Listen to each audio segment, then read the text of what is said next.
Good morning, sir. Good morning, sir. How you doing? I'm doing all right. How are you? I'm cool, man. Do me a favor. I know you obviously, but introduce yourself. Well, I'm Krush Kaprice. I'm a producer from Greenville, South Carolina. I'm a secret producer because this is my first interview ever with the face and everything. So, Galley on the drum.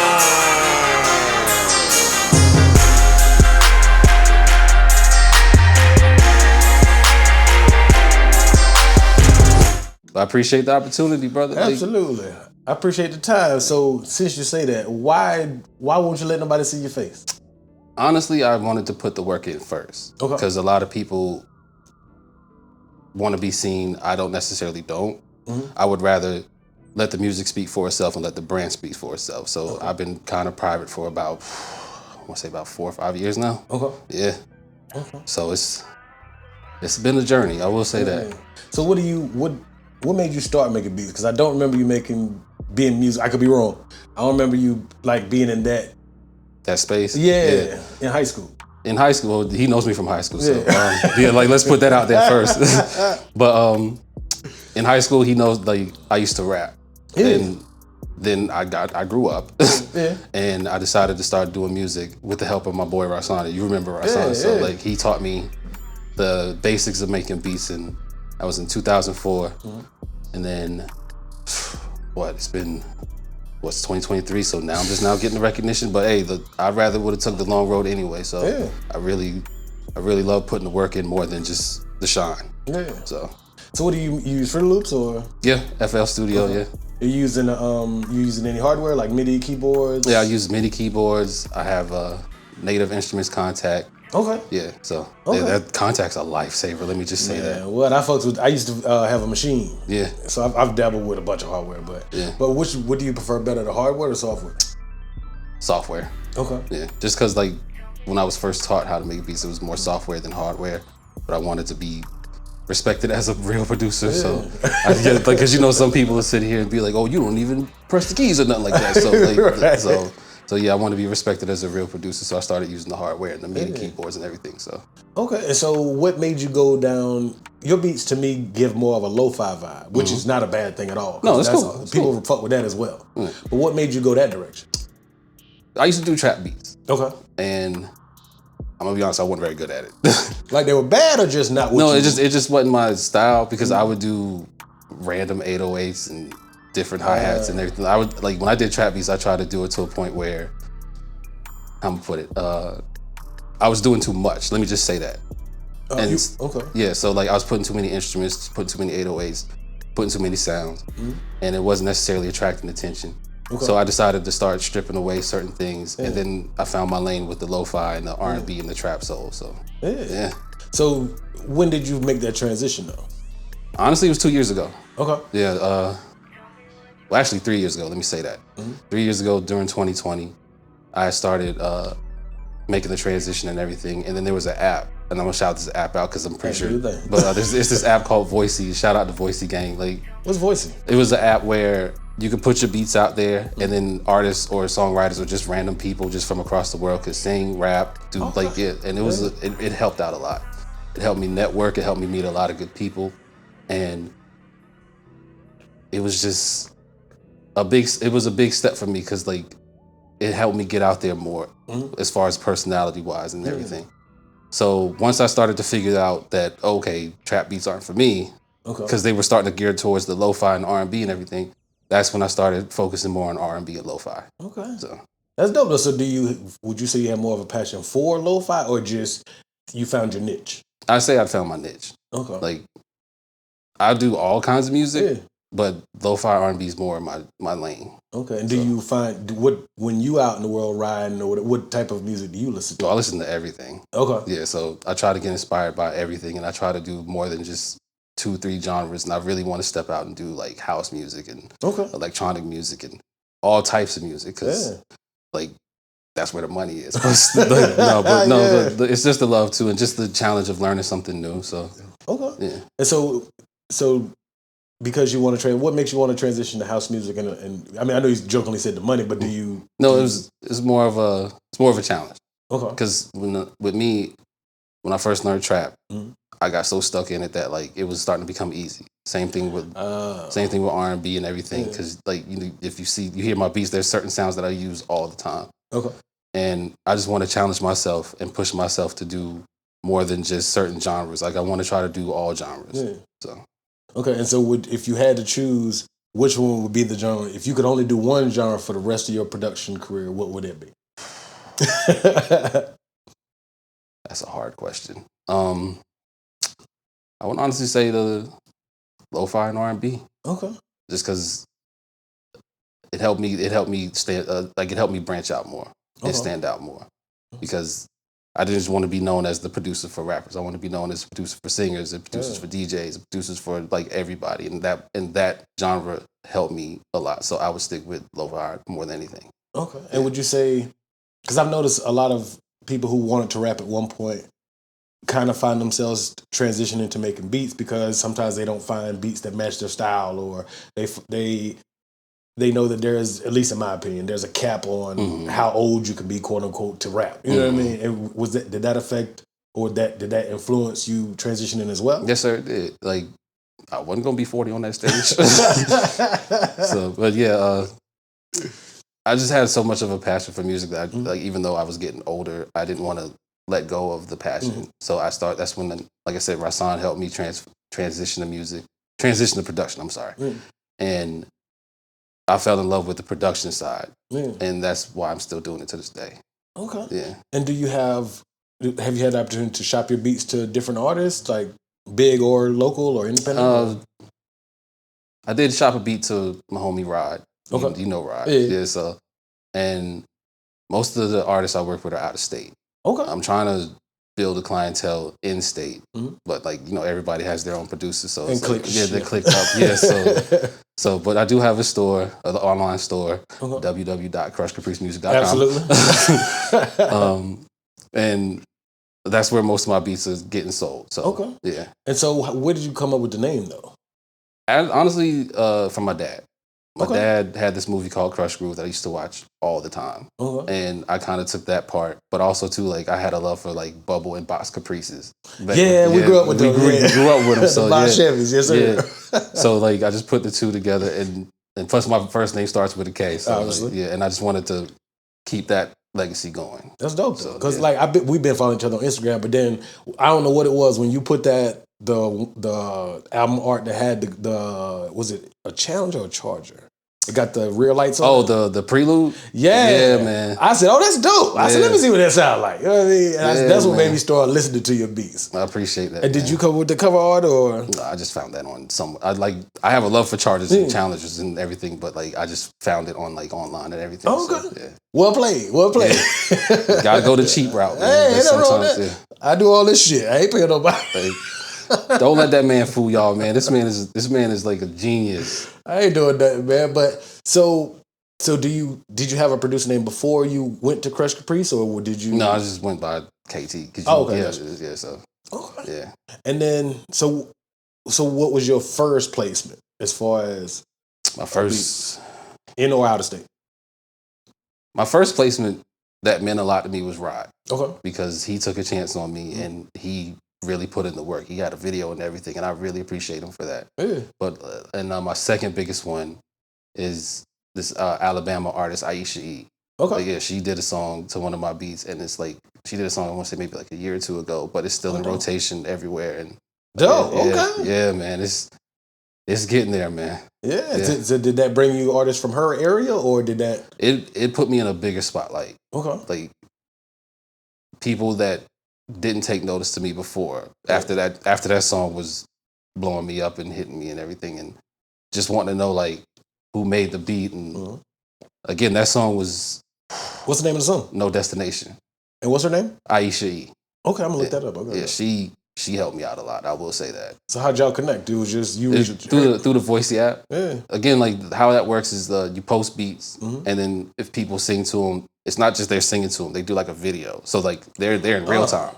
Oh, okay. And they have like a Billboard type chart system. What you mean? Like what's trending and stuff like that? Yeah, like if something's trending to the point where like it's number one, it's being shown all over the world. So it's like TikTok, but for producers instead of just anything. Right.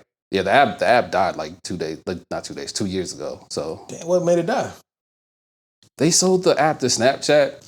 Oh, And you know how, you know how that goes. Yeah, they was like, fuck that, that's competition. Yeah. Okay. So they got their money and just dipped. So Okay, so how are you shopping your beats now? I still keep in touch with the Voicey community.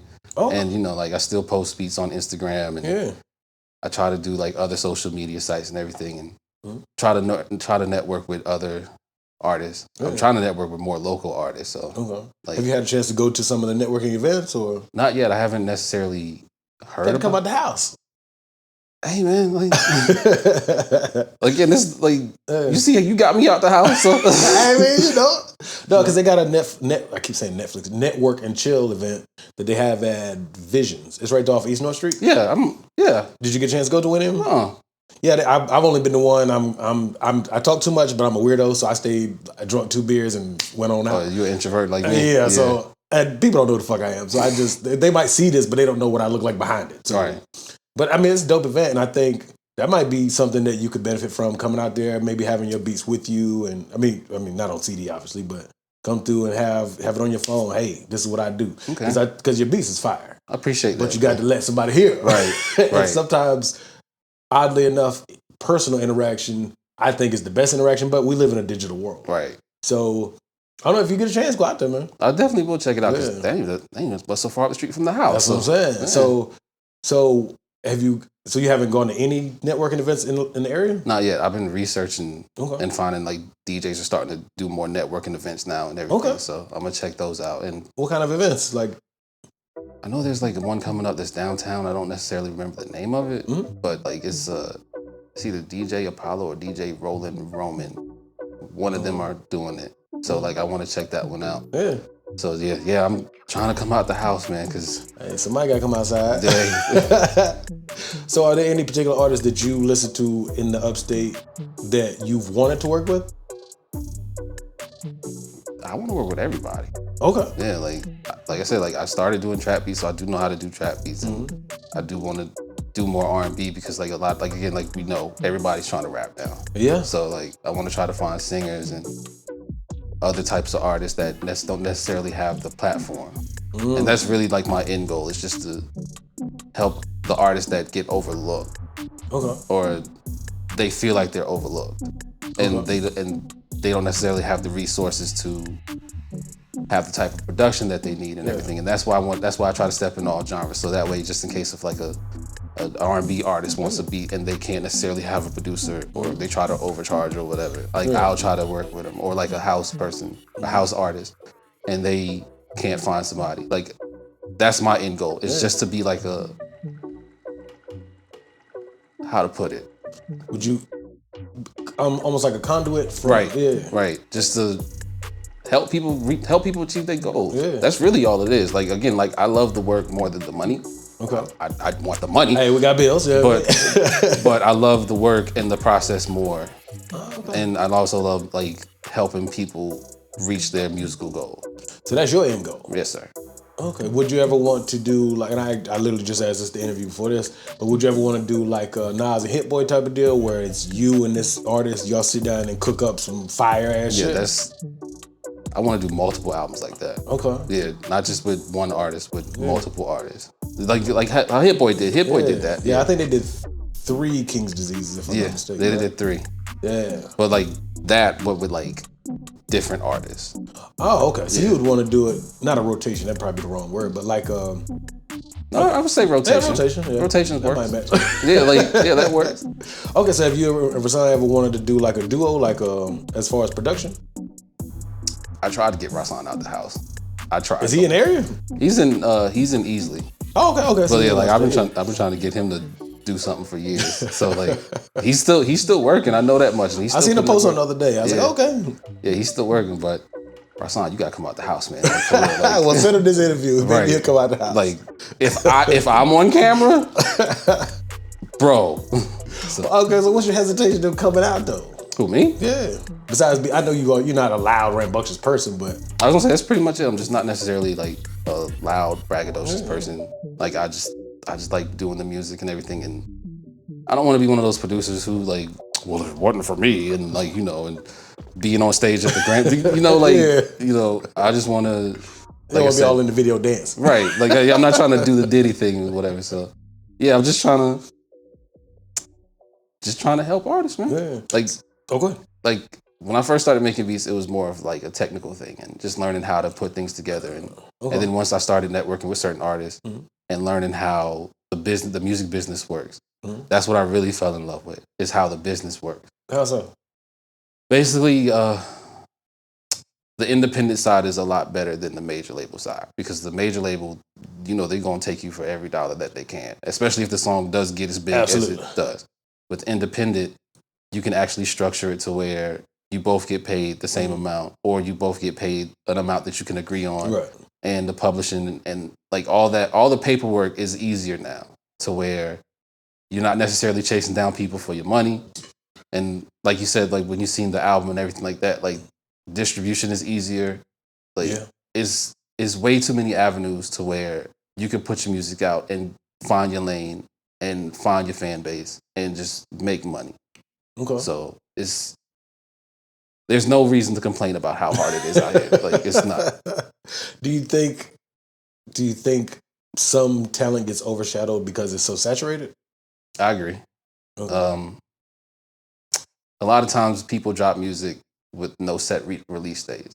What you mean? Just they gonna put it out and just see what happens? Like that's the, I don't want to say the bad side, the more complicated side of the digital streaming era is that when you try to put something out that you work so hard on, and it's like this beautiful work of art, but you're putting it out with like millions of other artists. And not to mention that, like, what if a big major label artist has that single, then you really getting overshadowed. Right. So you really have to work on your promotion and not just, hey, everybody, I put a song out, listen to it or whatever. No, like you really have to put out like a promotional plan and like do all the legwork.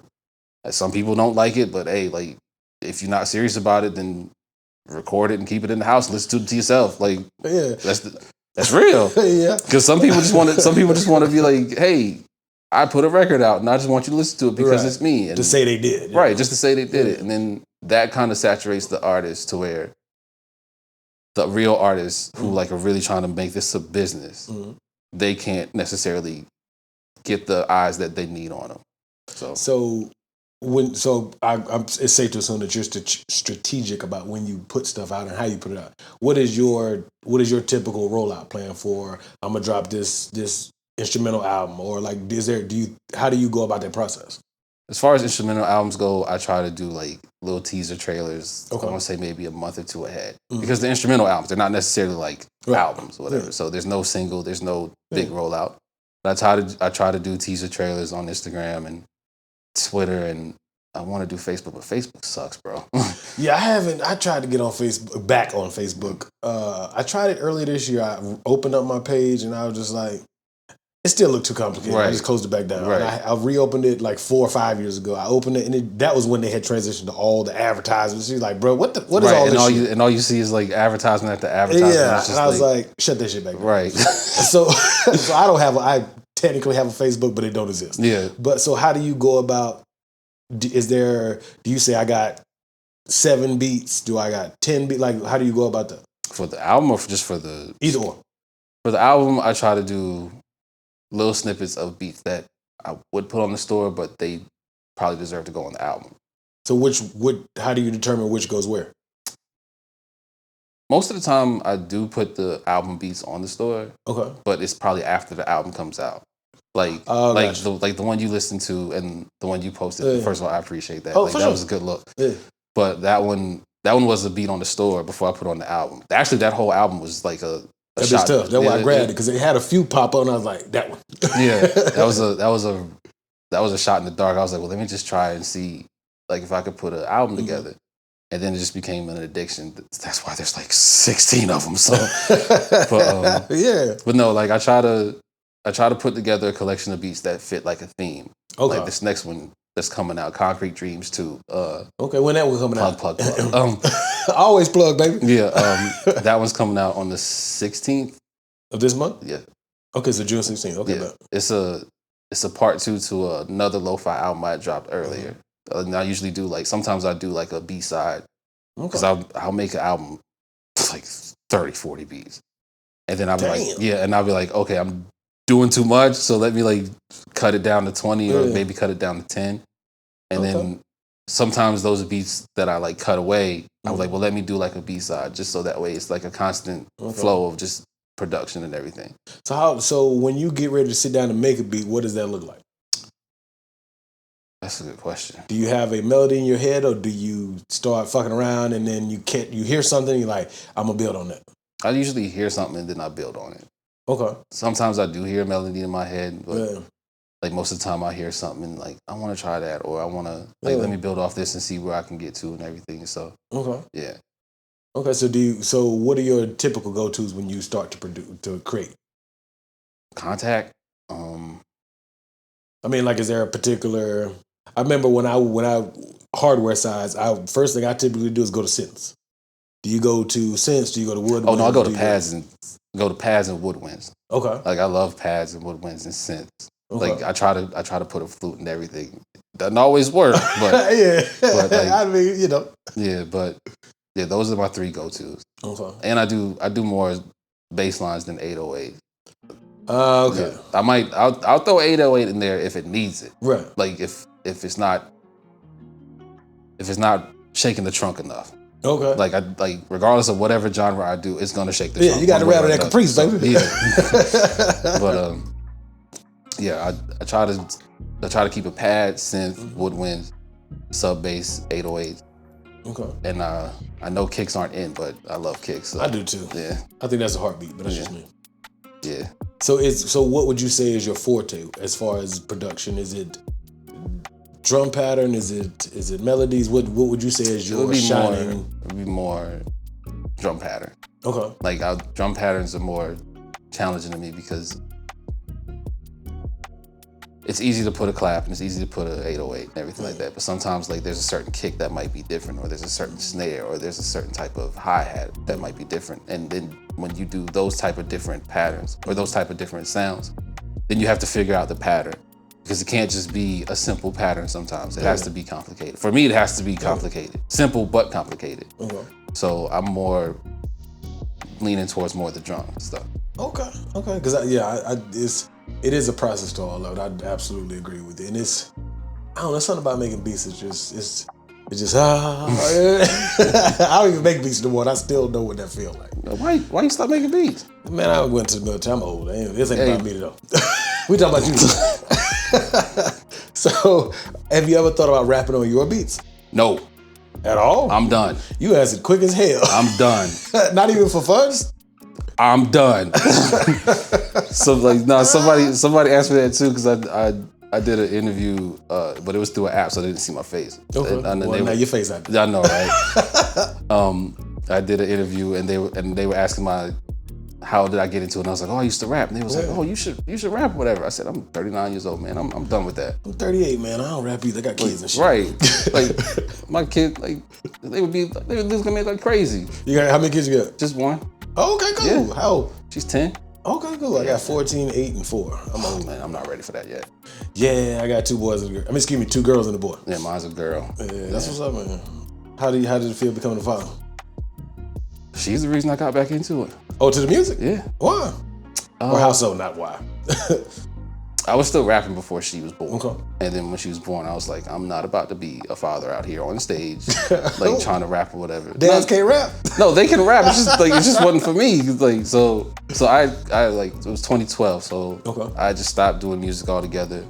And then 2013, 2014, I just decided to get a laptop in FL Studio and just like get back into it. And it's been rocking ever since. Right. And she's gotten into it too. So. Okay, tell me about that though. So did you play your music for her first, or how did that go? I played it for her first. Okay. Like she heard some of the old stuff that me and Rasan and everybody used to do. And, okay. And I did the whole like, your dad used to rap, whatever. Of course. Yeah. So, but after that, then she wanted to learn as far as like, well, how do you make music? And I was like, I'm not teaching you how to rap. That's something you got to learn on your own. Yeah, that's an individual thing. But as far as like production and everything, I can show you what I know so far.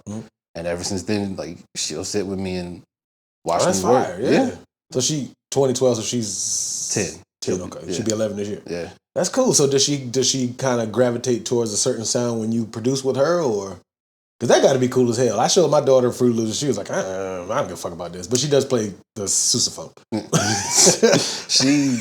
she likes bass lines more than anything. Okay. Yeah, like once she found out that there's a sound that could shake the speakers. Oh, okay. She like that rattle. Yeah. That Caprice. Yeah, man. Yeah, but she's slowly learning, and I told her if she wants to do it full time, I'm here to help. Yeah. But it ain't gonna be easy though. Nah, damn sure ain't gonna be easy. Yeah. So do you sit down and so she messes with the keyboard and everything, or is it more of a you find the sound for her, you go through it? Like no, she messes with the keyboard. Okay. Yeah. That's cool. Yeah. Okay, cool. Yeah, I'm proud of her. So. Yeah, absolutely, man. Okay, that's cool as fuck. At least your daughter caught on, but I was like, I won't do this shit. No, like that's the thing, man. Like I feel like you would get back into it where, like, well, let me just mess with it and see what happens or whatever. And then cause that's how it happened with me. Mm-hmm. To where, well, let me just see what I could do. Cause I'm not gonna say I can't rap anymore, but I won't rap anymore. But let me just see where I can find my niche. And then ever since then, it's been, we here. So why do you say you feel like you're too old to rap, or? I feel like my subject matter wouldn't hit anymore. I mean, like I'm not gonna front. I did try and put something together maybe a couple months ago, but it was from a perspective of an old man yelling from his lawn. So like, get off my grass, goddamn it. Right. And I was like, that would work, but it ain't gonna be me though. Like, no, I think you think the perspective or the lyricism? Because I think lyricism is I think it's always floated in its own pocket. I don't know if that makes sense, but you know what I mean. There's still gonna be a following for lyricism. It's still gonna be a following for ass and titties. It's gonna, you know what I mean. It's gonna be for the trappers. It's gonna be so. I think it's still a pocket for lyricism. What do you think? I agree. I mean, there's still Kendrick and Pusha T and all, you know what I mean. Like that. Yeah, I mean, everybody can't be Kendrick and go 10 times platinum, but like you said, Pusha T, he might not be going 4 or 5 times platinum, but it's still a following behind it. Right. And do you think that's helping? Do you think that there are still pockets of different genres? Or? Yeah, that's the thing. Like, and I'll try to be as political. Man, fuck all that. Okay. We just keep it funky. Don't chase these major labels.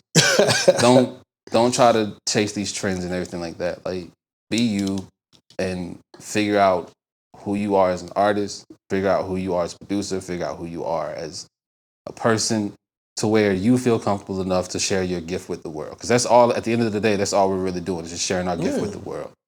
And don't let anyone deter you from being the person that you want to be. Like, people are going to sit here and tell you, oh, you should do this, and oh, you should do that. Fuck them. And I'm sorry and I tried not to curse this whole time because I'm pretty sure my parents are going to watch this interview or whatever. But, Lord, they don't heard me curse a few times. No, they cool. But no, like, don't let anyone tell you who to be or how to be, especially in this music business, because they will tell you and they will try and when you get popular, they will come around and they will try to ride the wave. Absolutely. Kick them off the surfboard. Or kick them out to Caprice. Right. So how do your parents feel about your production? They love it. Okay. Yeah, like, they've been with me since the rapping days. They hated the rapping days. Why they hate the rap? Because I was trying to be something that I wasn't.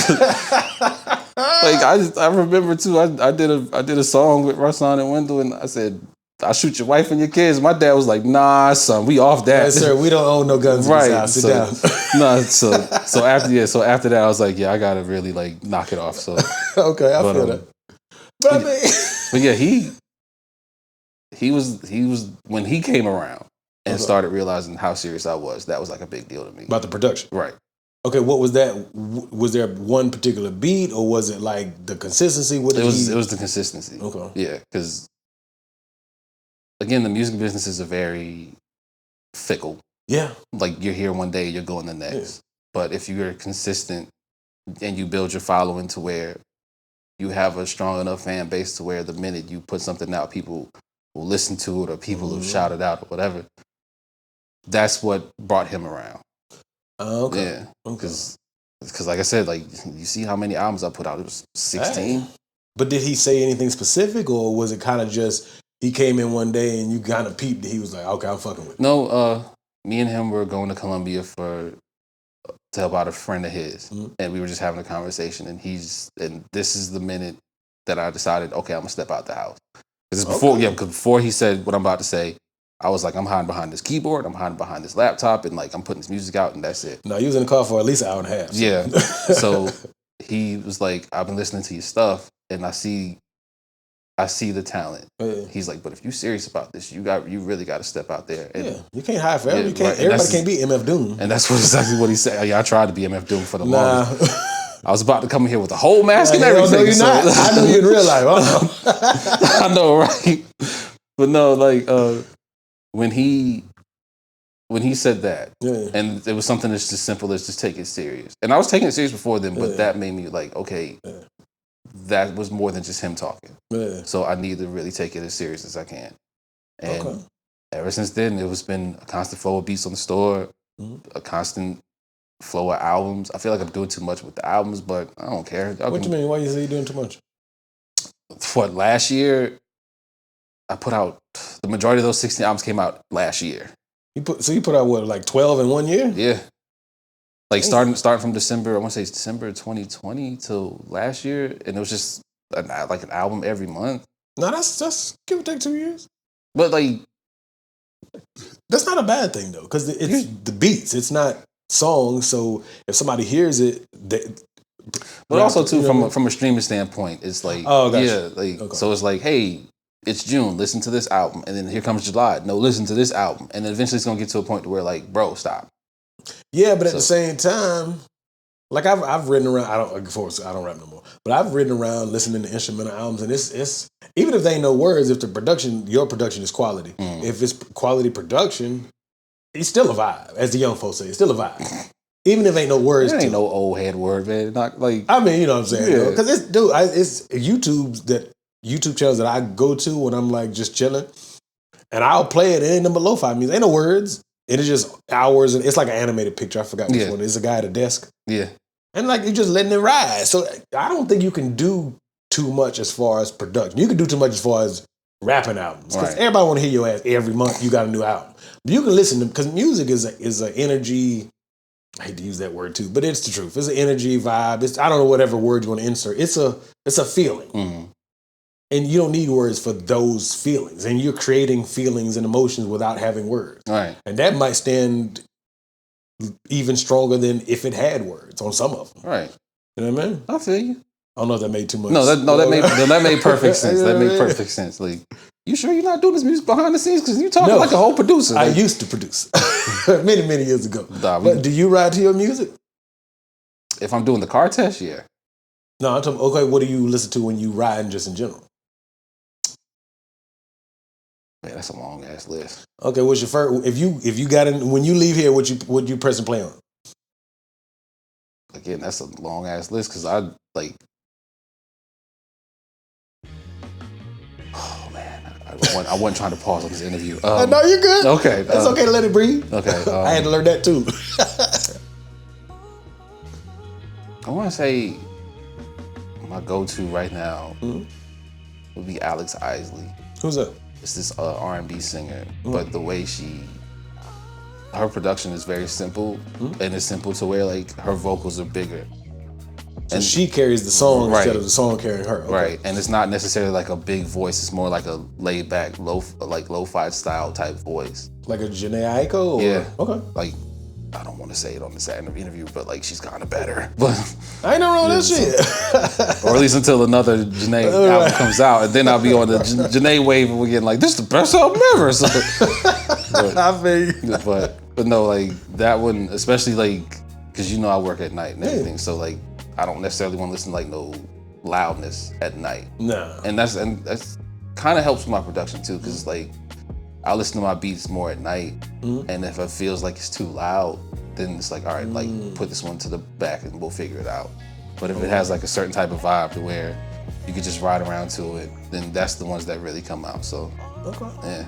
So what's, give or take, what's your hours you work? Like 11 to 7 or? Man, it depends. You know, my dad owns the job that I work for. You might need to bring him up here too, just so you know. I don't just want to interview rappers, which is I was why gonna say, I like, just have recently had a lot of rappers come through. But I was gonna say, like, if he want to come down, I would love to. Don't say that because I'll bring him up here. I'm dead serious. Like I said, I don't. People probably think that I only want to interview. No, that's probably at the end of my list. Those are just the most anxious to do it, and I appreciate that. So I'm not criticizing it. I'm gonna say, like, you see, you got me up here last minute. That was so fun. I got so scared too, boy. It been 3 producers for yesterday, an hour before you, and now you. So you know what I mean. It ain't just rappers, but but I mean, so what's your end goal as far as producing? Do you want to get it to a point where you have a constant, say hypothetically, you make a good $10,000 a month and you could technically sit on your ass and just make beats? Do you want to get a placement with, say, a Drake or J. Cole? Or if the major label placement happens, then I'd be happy, but that's not the goal. So what is your goal? To put the Carolinas on. Okay. Like, why? Because we deserve it. I agree. If anybody deserves it, we deserve it. Mm-hmm. And I'm gonna just be honest, it's heartbreaking to see so many Carolina artists have to put in more work than they need to just to get a certain recognition. I mean, how am I put it? There was artists that signed, and that's one thing that goes over our head. That like there's Nick Grant, he signed, and Rini Rucci, she signed. Oh yeah, I know Rini Rucci. Nick Grant. You never heard of Nick Grant? I feel like I've heard. Does he rap or he sings? He rap. No, I don't know that. I know Rini Rucci. She's from Colombia or something way down there. Yeah. No, Nick Grant. He's like Nas level. Okay. And that's not like. And I think that's why he gets overlooked a lot because people lyrical niche, right? So like people think he's from like a New York or like from okay. But he's from South Carolina. Does he not scream, but does he shout out his wherever he's from, South Carolina, or he just kind of? I think his label might have an issue with that or whatever because like I will say this, he's been on tour with Nas and Lauryn Hill and he's highly respected in the lyricist circle. So, but he ain't screaming South Carolina. Yeah, probably because they're like. Did he get discovered in South Carolina or outside of South Carolina? Outside. And I think that's the other thing too. Yeah. Like Jeezy supposedly from Charleston or Columbia, but I heard that. He got it started in Atlanta. So, yeah. You know that. Or we had what's my man name with the nasty song? Lil Ru. Yeah, ain't he from South Carolina? Yeah. But I think whatever his situation was, that kind of fizzled out. The Charlemagne book, not the new one. I've read the original. I own the original. Black Privilege. Yeah, I got that one. You see what happened with that situation. Yeah, I did. Yeah, not to say that. Yeah, it's in the closet somewhere. I've read it. Yeah, but no.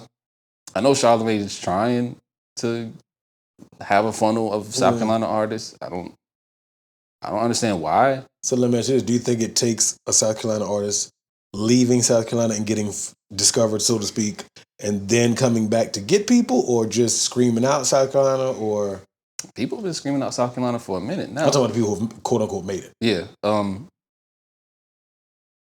I would say the artists come back and find the right talent, because that's the thing. Like, you don't want to just come back and put your boys on and or your right. Just because they're your boys don't mean they can rap. Yeah. Or they get a taste of the fame or the fortune, and they're like, oh, I don't have to try so hard anymore. But the talent's here. Oh, it's everywhere. And we have like too much of amazing talent for nobody to have officially made it. Right. And I don't know what the major label situation is. I could really care less because, again, it's major labels. And like business-wise now, I would say you don't necessarily need one. I agree. Because it's just basically a bank loan. Right. That you have to pay back with a shitload of interest. Right. But like, learn the business, and there's, like I said, there's so many avenues to learn the business. There's books, there's classes, there's people who are paying for classes, but then there's other people who are like, look, I just want to, yeah, I know, right? But I feel like South Carolina's time is coming. Okay. It's just the right artist has to. What's that look like? The right time. It all depends on how the artist is presented.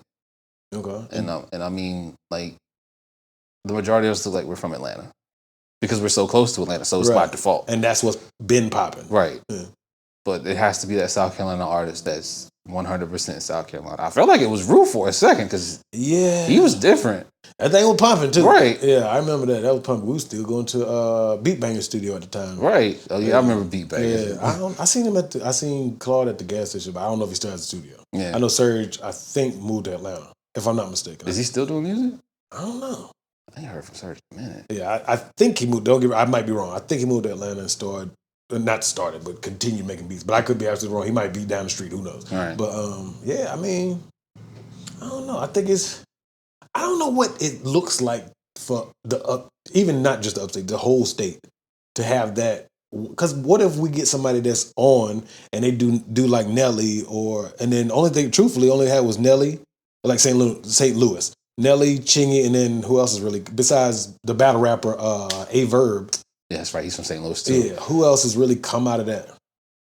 But that's the thing. I don't feel like we're like a crab in a bucket mentality. Okay. I hope not, because again, I'm not necessarily out there like that. But I've heard both from people sitting in the chair. Okay, like I was gonna say, because like I feel like if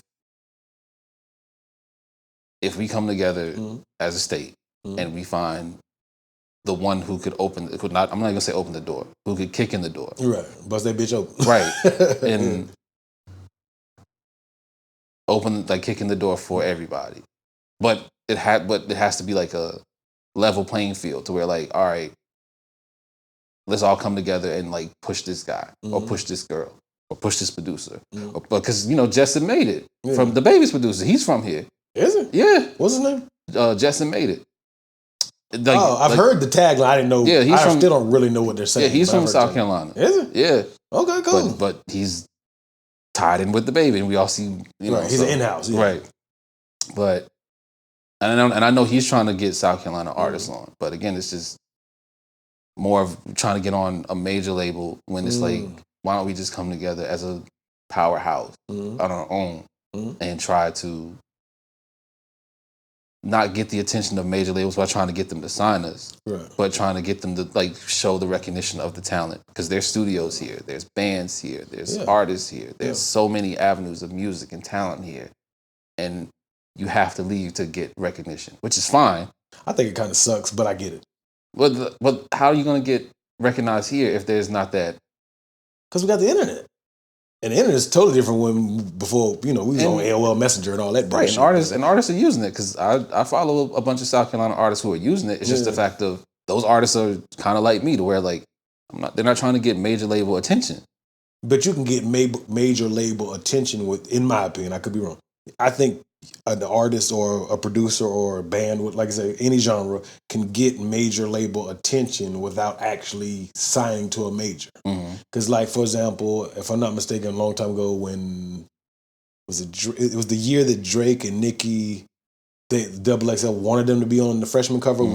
If I'm not wrong, I think it was when J. Cole and Wale were on it. That was what, 2009? Yeah, that's forever ago. But it was because I think Nipsey was on that cover. Yeah, Nipsey was on that one. A few other people, but anyway, they were asked, and they basically had national attention, and I'm sure they had the co-sign by Wayne, but they weren't officially Young Money, Cash Money, whatever you want to call it. And I think that not just South Carolina, but an artist can get that. I don't know if accolade would be the right word, but I would use accolade. You know what I mean? I think they can get those accolades without actually being signed to a major. Because isn't technically Kendrick not really? Well, I think he has distribution with a major, but he's not signed to it. Is he signed to a major? He has his own. It's TDE, but are they? No, he left TDE. Oh, he did leave. Yeah, after the last album, he left. But to me, TDE, at least from the outside looking in, I don't think they're a major, but they have distribution to a major. Right? I would consider them a major now, because you got to think about. Not initially though. I don't know. Like, I'm talking about like as far as like the business and the talent wise. Oh, the talent is phenomenal. Yeah. Like, I wouldn't consider them an independent label anymore. They like, once you get to a certain level of like success. Success. I wouldn't consider Dreamville an independent label anymore.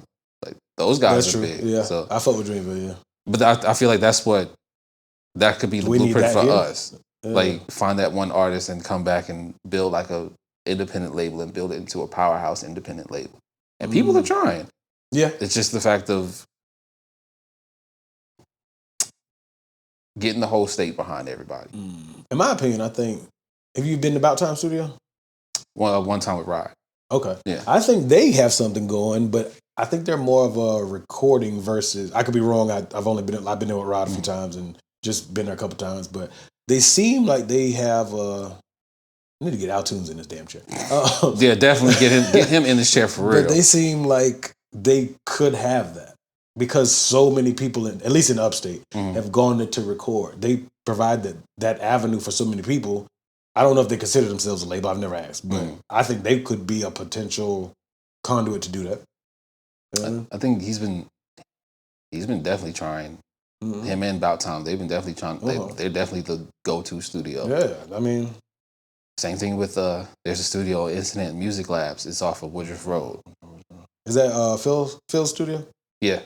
Okay. I remember his studio when it used to be down the street from here. I haven't been to the new spot. That new spot's crazy. Is it? Yeah. Okay. But like they're trying to do the same thing. They're trying to find the next one, and it's just hard because it's easier to record at home now, and you have so many, living room, right?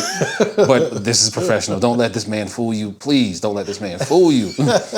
But do you think technology has made that too easy? Like, has it hurt the industry, helped the industry, or kind of in the middle? As far as major label industry, I would say it hurt it because the biggest cost as far as major label goes when you sign to a major label is recording studio cost. So like once people found out, I could record at home and then get someone just to mix it and master it, and that's where the majority of the money goes.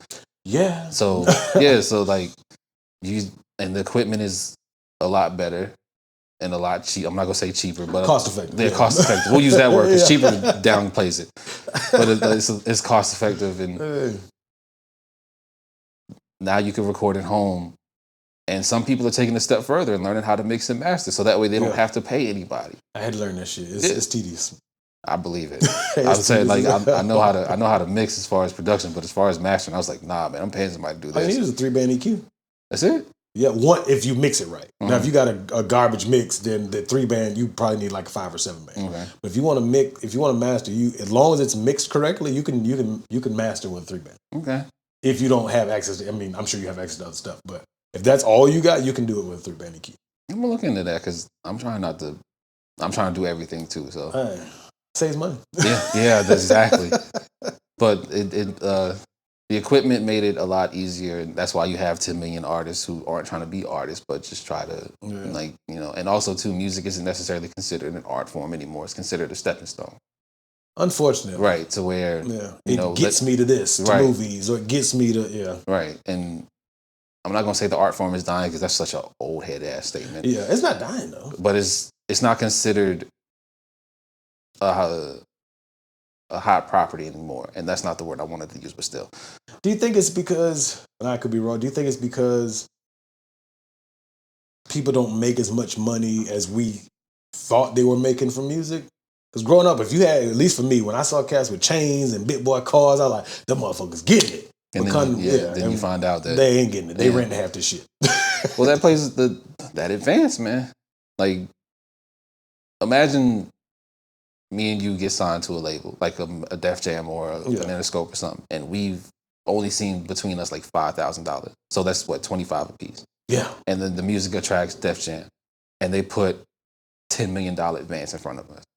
We gonna go crazy. Fuck yeah, I ain't never right. Yeah. So like, and that's why. But and they kind of expect that too, to where like, hey, we're giving you this $10 million loan. You need to give us a $10 million album, or at least worth of projects, right? Yeah. Because like, we're gonna recoup. Yeah, because one way or another, we're gonna get our money back.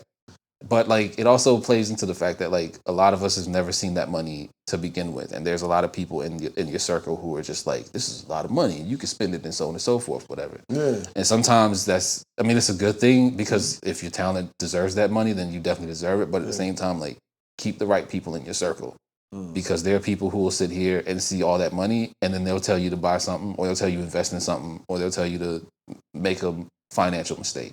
And then next thing you know, you're on Behind the Music saying, "Oh, why you?" How broke? So.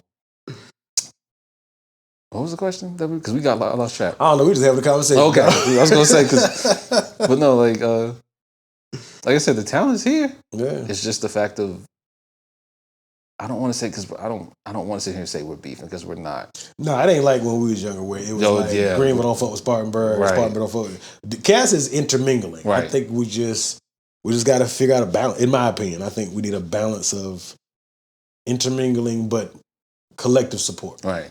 I could be wrong. No, you're right because I think the only person we really backed after Little Rue was Rini Rucci, because like I said, Nick Grant came out before Rini, and he was signed to I think Interscope. Okay. And his album, oh man, his album was so dope. I'm about to look him up. Like I think it's called The Return of the Cool. Okay. That's that one. That's some fly shit. Yeah. Okay. Like he was like his punchlines are sick, man. Uh-huh. And like we're older, so like we go for punchlines first. Yeah. But yeah, like he was signed first. And then Rini had done something with quality control. Okay. With the Migos and all them. And she's been putting in a lot of work. Yeah. I want to get beats to her, but like, sorry, my phone keeps going off.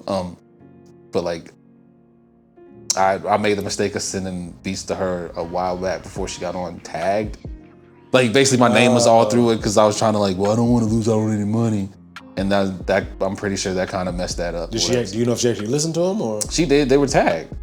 Yeah, so it's like overly tagged or yeah. Basically, I'll put it like this: if you want to get a placement with somebody, you have to send your beats with at least a tag in the front. Yeah, because to introduce the beat, right? Not through the whole damn beat, right? Because 9 times out of 10, when artists are listening to your beats, they're listening to them in the studio. Yeah. So it's like, oh, I like this beat, I'm gonna record to it right now. Yeah. So like, if your name's in it, it fucks the beat. It basically like, and it throws off the artist too. So. Like there are ways to protect your beat, but also too like you have to take that risk. And if you're trying to send it to people, then you got to send it untagged, and you have to have a humble attitude because you might be sending it to your favorite artist or a major label artist. But if you're not necessarily known, be humble because you sitting here like, oh, I got a placement with Drake, so I'm gonna need like $1 million, whatever. They gonna look at you and send you maybe 20,000 and tell you keep it moving. Yeah. So, and especially now, again, with the digital age, it's like, it's cheaper than that. Yeah, because you can go to SoundCloud, YouTube, in just about anywhere. Right. SoundClick, and find a beat. Right. So, just be humble. Be proud of your craft, but don't be so proud to where you think you're the best person ever. Because the minute you think you're the best at something, that's the start of your downfall. So, I can dig it. Yeah. All right, well, on that note, I'm hungry. Where can we find you, sir? You can find me in the house. In the house. No, I was like, because of this man, and because this is the very first interview, like, I'm pretty sure I'm gonna be out the house more. Please. So, first of all, let me just say I appreciate you giving me the opportunity to talk. I appreciate the time. And also, too, like, he doesn't know this, but I'm gonna say it's a big deal because I told myself that I wasn't gonna do my first interview unless it was a hometown person. Okay. So, like, because of him and his persistence. Hey, I'm persistent. Like, he got the first interview, and I really appreciate you, like, hey, I appreciate having me you step out the time, shower. man. So, yeah. So, how we find you, though? You can find me on Instagram at KrushKaprice.com. Spell it for him. I know how to spell it, and I will post it at. Okay, it's KrushKaprice. Yes, sir. And it's pronounced, and I say this all the time, it's pronounced Caprice, not Caprice or whatever. I saw you post that too. It made me laugh. That was so frustrating when I would be in like podcasts or whatever, and I would say something, they'd be like, oh, Krush Kaprice or whatever, and I'd be like, I just want to throw this phone. But yeah, it's a Caprice. Yeah, but you can find me at all social medias as Krush Kaprice. Yes, sir. Also to like any artists, producers, or whatever that want to collab, you can find me at www.krushkapricemusic.com. Same spelling because I'm not going to spell it again. It'll pop up in the box. So that's pretty much it, man. Well, again, thank you for giving me some of your time. Yeah, and thank you. Thank y'all for watching. Thank y'all for listening.